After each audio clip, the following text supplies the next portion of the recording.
Istanbul, capital of Turkey in all but name. On her doorstep, the Bosphorus, the thin strip of water that divides Asia from Europe and East from West.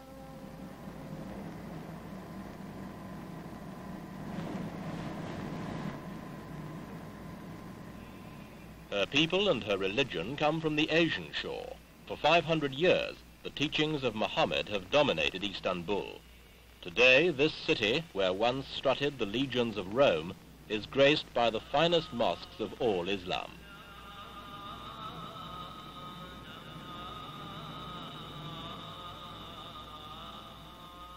In their blood are the fierce tribes of Asia who took the city from the Christians and then created the once vast Ottoman Empire.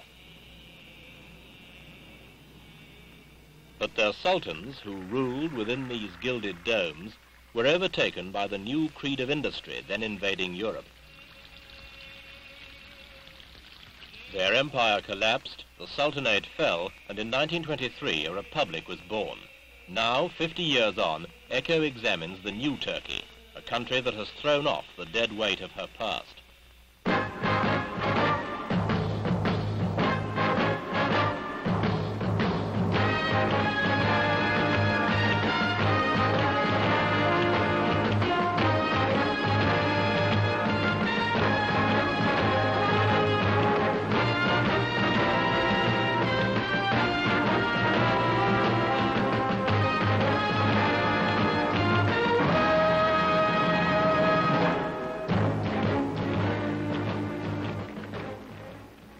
Turkey's republic has been dominated by one man, Mustafa Kemal Atatürk.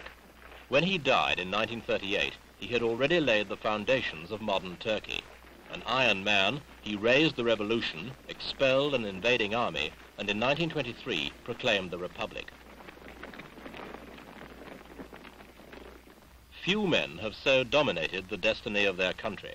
As a dictator, he imposed parliamentary democracy, the separation of state and religion, the emancipation of women, and a rigid constitution guaranteeing individual freedom. Above all, Ataturk was a soldier. To this day, his most jealous guardians are the army. They see themselves as the protectors of his ideals and the guarantors of the revolution he began.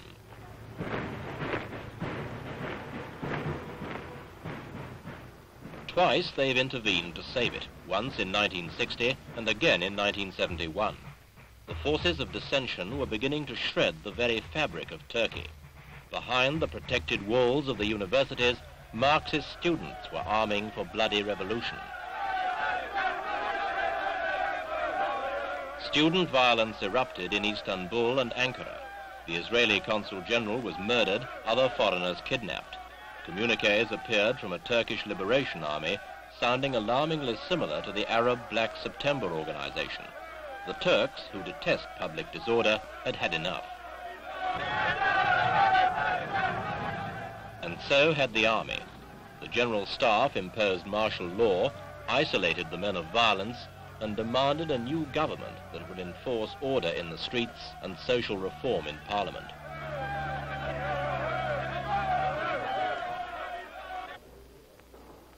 Süleyman Demirel, Prime Minister since 1965, was given a choice: resign or be thrown out.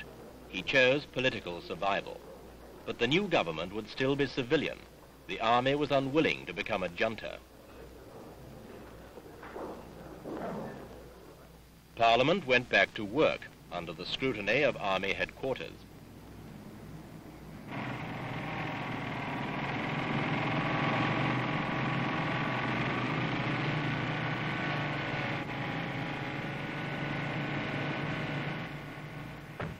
Standing between the military and an indecisive parliament was 70-year-old ex-soldier President Cevdet Sunay, and the grand old man of Turkish politics, İsmet İnönü, once Ataturk's right-hand man.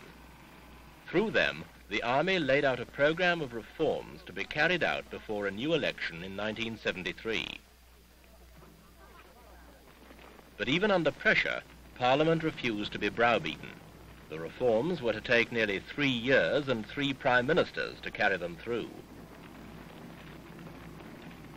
Cevdet Sunay was a tired man when his term of office expired in March this year, but the army saw him off in style.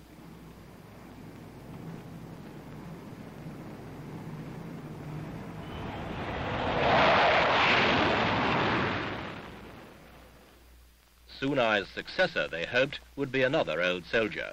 The Army Chief of Staff, General Göler, resigned ahead of his time, ready for the job of president. Once Ataturk sat here, like an old schoolmaster with a class of wayward children. But times have changed.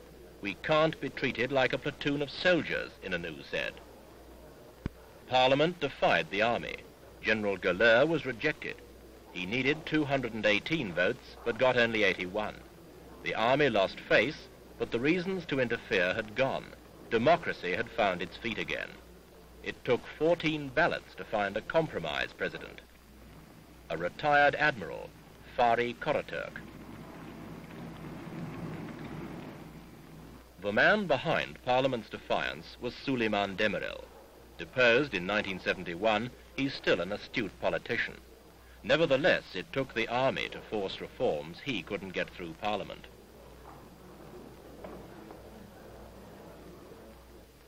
The Marxist revolutionaries who precipitated Demirel's downfall are still on trial.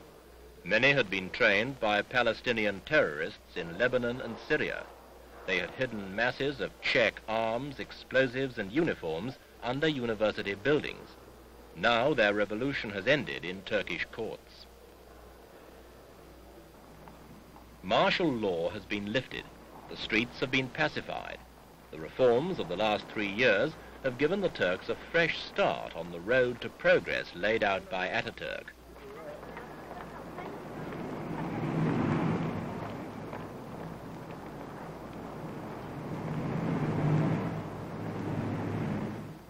Turkey's democracy has survived its severest test.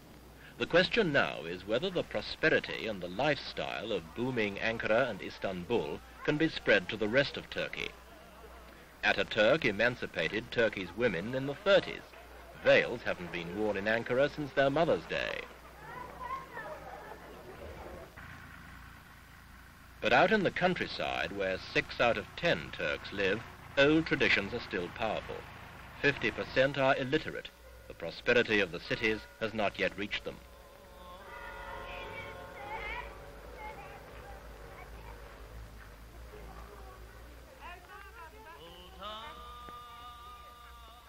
Last year, in a brave gesture in the world fight against drugs, Turkey banned one of her peasants' most valuable crops, opium.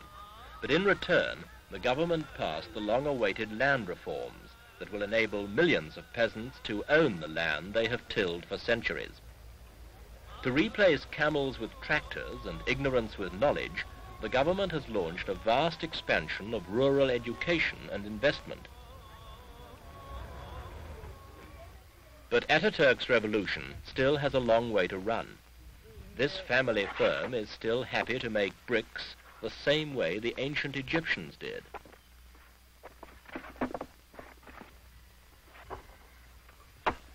The elders are content with the old way. The young must comply or leave for the cities. Here they find a different world. The countryside may still belong to the ways of Asia. The cities belong to Europe. Turkey sees herself economically a part of Europe. She would like full membership of Europe's common market by 1995. Already, 500,000 of her young men work there. The Turks are proud of being the cultural, economic and geographic link between Asia and Europe. If Europe's common market is eventually to achieve political unity, Turkey's presence within the Union would have a profound effect on its attitude to the rest of the world.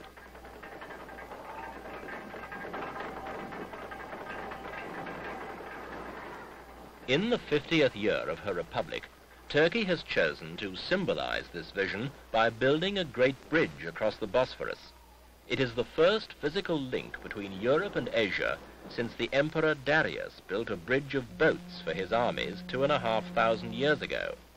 But today's bridge is not for armies. It is an artery of trade between two continents.